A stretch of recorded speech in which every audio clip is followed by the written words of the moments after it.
Is liver transplant possible and successful? Liver transplant అనేది experimental therapy కాదు.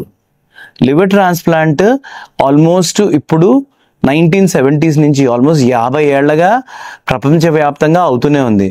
మన ఇండియాలో సంవత్సరానికి 20,000 కన్నా ఎక్కువ లివర్ ట్రాన్స్ప్లాంట్స్ అవుతున్నాయి. అండ్ మనం ఇండియా ఆల్మోస్ట్ ప్రపంచవ్యాప్తంగా one of the leading nations for liver transplantation. So ఈ లివర్ ట్రాన్స్ప్లాంటేషన్ మనం ఏదో ఎక్స్పెరిమెంటల్ థెరపీ అలా అనుకోవద్దు. ఇంకోటి చాలా మంది అడుగుతుంటారు స్టెమ్ సెల్ థెరపీ అనేసి. ఆ stem cell therapy as of now only experimental. అంటే ఒక లివర్ ఫెయిల్యూర్ వాళ్ళలో స్టెమ్ సెల్స్ ఇంజెక్ట్ చేసి దాన్ని లివర్ ఫెయిల్యూర్ని ఆపగలుగుతామని మనకి as of now zero evidence ఉంది. సో అది ఇప్పటివరకు సక్సెస్ కాని therapy. But liver transplantation almost 50 ఏళ్లగా అవుతుంది అండ్ సక్సెస్ అవుతుంది థెరపీ. లివర్ ట్రాన్స్ప్లాంటేషన్లో ఏమైనా రిస్క్ ఉందా అంటే డెఫినెట్గా రిస్క్ ఉంది. లివర్ ట్రాన్స్ప్లాంటేషన్ అనేది మనకి kidney transplantation, heart transplantation, lung transplantation compare చేసినా కూడా చాలా కాంప్లెక్స్ ఆపరేషన్. ఎందుకంటే లివర్ వాళ్ళకి ప్లేట్లెట్స్ తక్కువ ఉంటాయి, రక్తనాళాలు ఉబ్బిపోయి ఉంటాయి, బర్స్ట్ అవడానికి రెడీగా ఉంటాయి. మన లివర్ తీయడమే, ఆ పాత లివర్ తీయడమే ఒక 5-6 గంటలు చాలా పెద్ద ఆపరేషన్.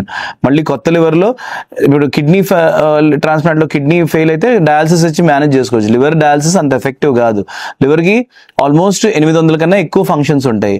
సో మన లివర్ ట్రాన్స్ప్లాంటేషన్ అనేది కాంప్లెక్స్ ప్రొసీజర్. దీనిలో రిస్క్ ఎంత ఉంటుందంటే ఆ లివర్ నార్మల్ పేషెంట్ కండిషన్ బట్టి ఉంటుంది. ఇప్పుడు పేషెంట్ మరీ కొంచెం స్టేబుల్ పేషెంట్, సిక్ కాని పేషెంట్ అంటే మేము కోట్ చేసేది 5 to 10%. అంటే 5 to 10% లైఫ్ రిస్క్ ఉంటుంది అనమాట. ఒక 20 మందిలో ఒకళ్ళిద్దరికి లైఫ్ రిస్క్ ఉంటుంది. అదే కొంచెం సిక్ పేషెంట్స్ అంటే అక్యూట్ లివర్ ఫెయిల్యూర్, బాగా హై మెల్డ్ స్కోర్ అంటే హై జాండిస్, చాలా క్రిటికల్గా ఉండి చాలా కిడ్నీ ఫంక్షన్ పోయిపోయి లేక అసలు ఫుడ్ ఏం లేక చాలా మ్యాల్నరిష్డ్ ఉన్న వాళ్ళకి రిస్క్ పెరుగుతుంది.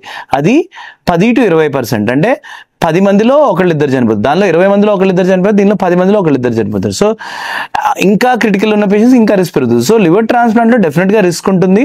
ఆ రిస్క్ పేషెంట్ అక్యూట్ లివర్ ఫెయిల్యూరా, క్రానిక్ లివర్ ఫెయిల్యూరా వీటిని బట్టి ఉంటుంది.